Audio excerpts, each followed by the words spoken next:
Olá, seja muito bem-vindo a mais um capítulo da minha história de vida em capítulos. Esse livro que eu estou falando, narrando para vocês e escrevendo também ao mesmo tempo, tá?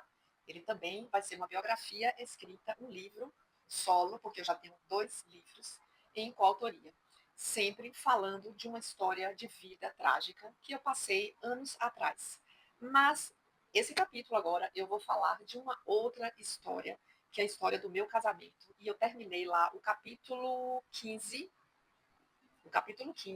falando sobre isso, falando sobre família, falando que eu ganhei de presente o meu marido, caído do céu, praticamente, foi o que aconteceu, caiu do céu na minha cabeça, eu não busquei, eu não procurei, e aconteceu. Você tem que voltar nos capítulos anteriores para poder entender essa história, senão você não vai entender o que eu estou dizendo.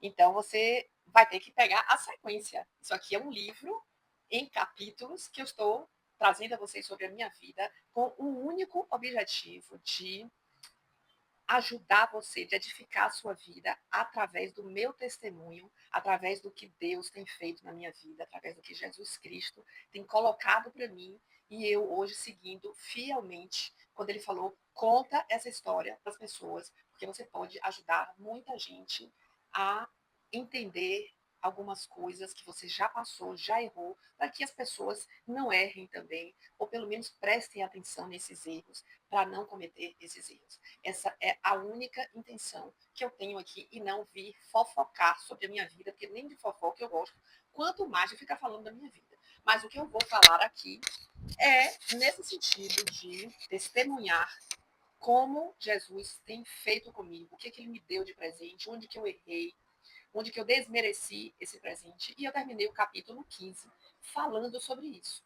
Depois trouxe outras coisas aqui para vocês, coisas do momento. Eu não faço em sequência, tá? Os capítulos não são a sequência da minha vida. Os capítulos são de acordo com coisas que eu vou passando, que eu vou vendo, que eu vou aprendendo, coisas do momento que às vezes acontecem, como foi aquele acidente, aquela tragédia com a menina lá que jogaram praticamente, né? Ela do precipício para fazer um pulo, seria um pulo normalmente seguro, desde que ela tivesse com a corda de segurança para sustentar ela, e não foi o que aconteceu. Eu falei sobre isso semana passada, e agora estou voltando aqui a falar de família. E engraçado, por que eu estou falando sobre família de novo, né? Já que eu não faço uma sequência. Porque eu acabei de assistir um podcast, eu gosto muito de ler, de estudar, de ouvir outras pessoas. O meu livro predileto é biografia, adoro biografias, porque eu gosto muito de ouvir histórias de pessoas que superaram, que venceram, que mostram para a gente que todo mundo tem alguma dificuldade, que a vida não é fácil mesmo, não é simples mesmo, mas você pode superar. E como eu falo aqui, muito ligado, muito diretamente à depressão, e digo e afirmo que a depressão tem cura sim. Você não precisa receber um diagnóstico desse, carimbado com a sentença de que não tem cura e você vai ficar o resto da sua vida com depressão. Isso eu não concordo absolutamente com esse diagnóstico, com essa teoria, para mim é uma teoria, porque na prática eu mesma estou curada de depressão que eu já tive. E conheço várias, posso contar em vários dedos das mãos.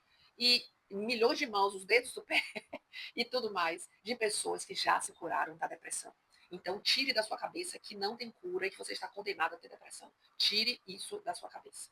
Porque você pode se curar, sim. Ok? Vamos lá. Então, eu estava falando que eu estava assistindo um podcast e as pessoas, os hosters, as pessoas que criaram esses podcasts, elas costumam, no final, fazer uma pergunta, deixar uma mensagem importante, fazer uma pergunta para a pessoa de que conselho ela daria, o que tem de bom na sua vida, o que, é que você falaria. E eu costumo ouvir muito sobre família. A maioria das pessoas que passam nesses podcasts que eu assisto, que são muito bons,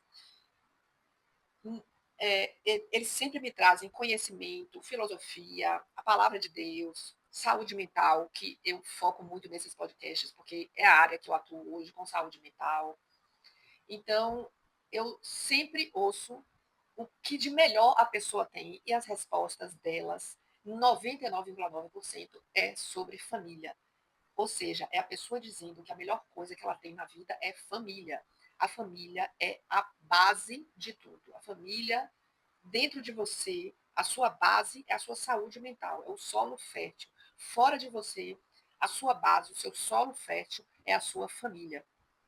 E como eu falei lá no 15, no 14, eu vim falando sobre como eu conheci meu marido, o que aconteceu, no meio do caminho a gente teve um término, aí eu conheci uma profeta que disse, você vai voltar, você vai casar e tudo mais. E eu terminei ali falando que eu recebi de presente o meu marido e lá, anos depois, eu falhei. E o que é que eu quis dizer com eu falhei? Eu quis dizer que depois de 16 anos de união, entre casamento, namoro, noivado, eu quis me separar. Eu pedi para me separar. Algumas coisas me entristeceram, me aborreceram dentro do relacionamento e eu simplesmente fui me desgastando com aquilo ali, fui tentando mostrar para meu marido que existiam alguns erros, algumas coisas que a gente precisava corrigir, mas eu não tive a paciência e a maturidade suficientes para enxergar aquelas coisas e corrigir aquelas coisas sem precisar me separar. E, infelizmente, o meu ex-marido também não teve esse discernimento, ele também não teve essa maturidade. Nós tínhamos 40 e poucos anos na época, e nós não tivemos essa maturidade para sentar, conversar, corrigir. Ou seja, o orgulho falou mais alto, o ego dos dois, eu estou falando dos dois, falou mais alto, mas eu só posso falar mais por mim mesmo, mas a minha observação é exatamente essa. A gente tinha uma filha de 8 anos na época, e isso foi deveras prejudicial para ela, como é para qualquer criança, adolescente que vê os pais se separando. Apesar de que ele via todos os dias, não tinha aquela coisa pré-estabelecida de visita, a visita era livre e ele, de fato, via ela todos os dias. Porque era isso que eu desejava, era isso que eu queria e é isso que eu acho normal. Eu, como advogada, cansei de ver pais brigando sobre guarda de filhos e eu acho uma sandice, um parêntese aqui, uma sandice, o pai conviver com a criança ali durante anos, no dia a dia, e na hora que se separa vai ver só de 15 em 15 dias. Eu acho isso uma sandice que a maioria das mulheres faz por vingança ao pai, sem lembrar o mal, o prejuízo que está causando para o filho. Mulheres, vocês prestem bem atenção a isso, tá? Isso aí, você proibir o pai de ver a criança, é porque você está sendo egoísta e cega. Isso é uma sandice. A menos que esse pai seja abusivo, seja ruim, não seja um bom pai, tá? Aí é outra conversa. Mas se ele é um bom pai, é uma sandice você impedir ele de conviver com o filho, porque você está fazendo muito mais mal ao seu filho, à sua filha, do que o pai. Isso você tem que botar na sua cabeça definitivamente, ok? É isso que é o certo. E não essa maluquice de impedir. E vocês, homens que estão me assistindo aqui, parem de usar o dinheiro para atingir a sua mulher, porque você está atingindo a seus filhos, ok? Fiquem espertos. Eu, como advogada, estou falando ó, de cátedra. Homem quer se vingar de mulher tirando dinheiro e mulher quer se vingar de homem tirando filho. Os dois são imbecis, idiotas. É a palavra que eu tenho para dizer, me desculpe. Mas esse parêntese aqui sobre criança, sobre separação, sobre essa sandice que homens e mulheres fazem prejudicando seus filhos, eu volto aqui a. Como eu terminei lá o capítulo 15, salvo engano é ele, volta lá, procura aí na série, tem uma série, uma playlist que é Minha Vida em Capítulos. Volta lá que você vai encontrar todos os capítulos certinhos. E por que eu disse que eu falhei? Porque, como eu vinha de uma família muito desestruturada, eu não, eu não enxerguei que aquela família que estava ali naquele momento, por um motivo, alguns motivos pontuais, mas que seriam resolvíveis se a gente tivesse tido capacidade de entender, se a gente tivesse valorizado a família, a gente que eu digo, eu e ele. Mas eu, principalmente, ele não, ele veio de uma família estruturada, mas ele perdeu os pais muito cedo.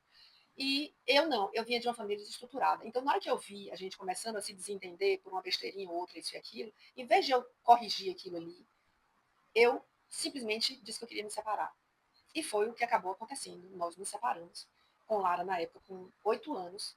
E eu não pensei nela, eu não pensei no sentido de ela ficar. Como eu sabia que ele era um bom pai, e de fato ele via Lara todos os dias, ele estava com a filha todos os dias, a convivência deles nunca foi cortada, eu simplesmente não pensei no futuro da família, porque eu não tinha essa família, eu não tinha uma família assim estruturada.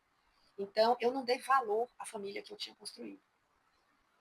E hoje, quando eu ouço as pessoas falarem para elas que a melhor coisa que elas têm é uma família, eu tenho uma dor muito grande no coração, me emociono e às vezes choro, porque de fato uma família é a base de tudo que a gente tem na vida. Não adianta você prosperar no trabalho, enriquecer, isso e aquilo, não sei o quê, se você não tem uma boa família. Se você não tem uma família que está ali por trás de você, lhe apoiando, lhe sustentando, lhe fazendo companhia, na doença, na saúde, na alegria, na tristeza, é exatamente isso que a gente promete lá no altar.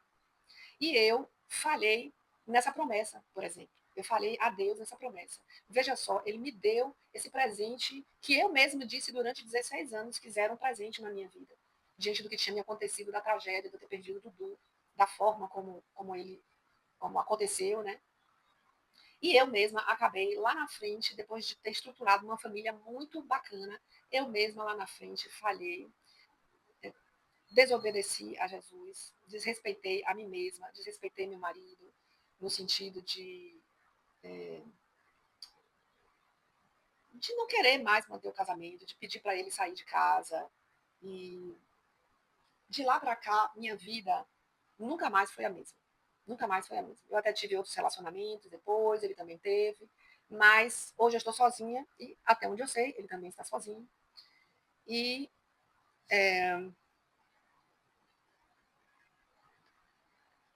a moral da história, gente, é que se o seu casamento é legal, se o seu casamento é bacana, se você está bem casado com um homem digno, honesto, sério, bacana e que gosta de você, se você, homem, está casado com uma mulher digna, séria, honesta, que gosta de você, faça tudo o que você puder para manter esse casamento.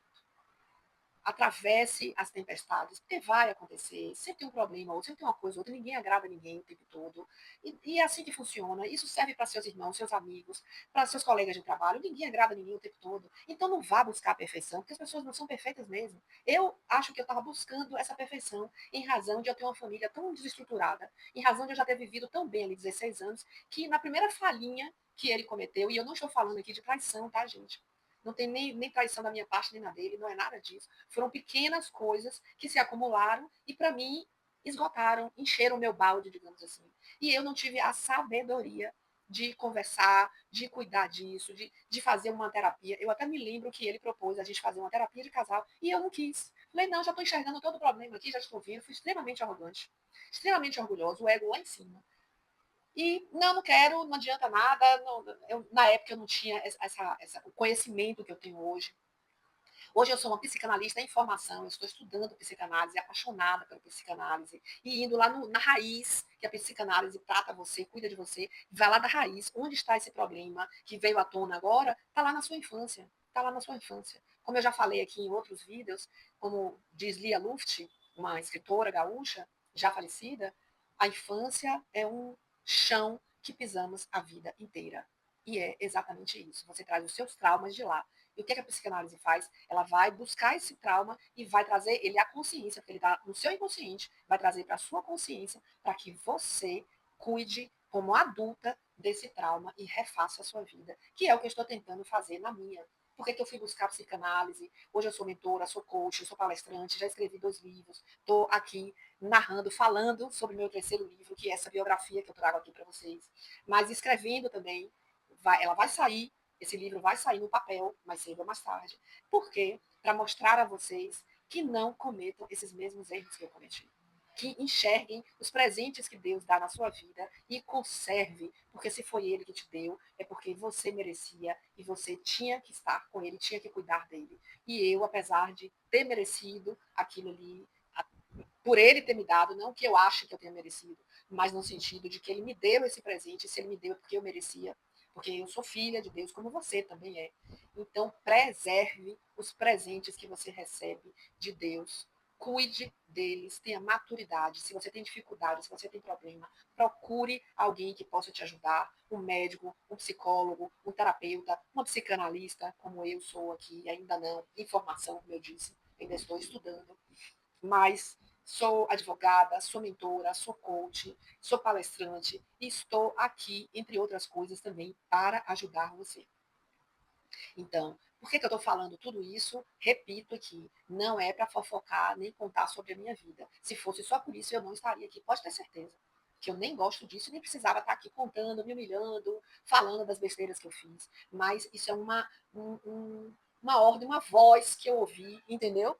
Dizendo, Kátia, fale, abra sua boca, converse, fale, porque tem muita gente que precisa ouvir o que você tem para falar, para contar sobre a sua experiência de vida. E é por isso que eu estou aqui.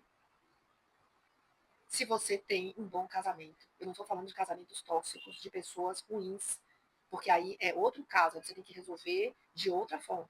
Eu estou falando de bons casamentos que simplesmente falham ou erram você ou a pessoa, você homem, você mulher, tem algum probleminha, resolva com sabedoria, com maturidade. Não jogue o seu casamento fora. Se você quer ter uma família para sua vida inteira, você tem que superar, suportar alguns pequenos problemas e defeitos. Isso é você ser inteligente, você sabe. É você superar pequenos problemas para construir uma grande família. Porque perfeito não vai acontecer dia nenhum, hora nenhuma, em hipótese alguma. Certo? Eu fico aqui, mais uma vez, terminando mais um capítulo e aguardo vocês. Esperem cenas dos próximos capítulos. Nós conversaremos no próximo capítulo. Uma beijoca para todos vocês.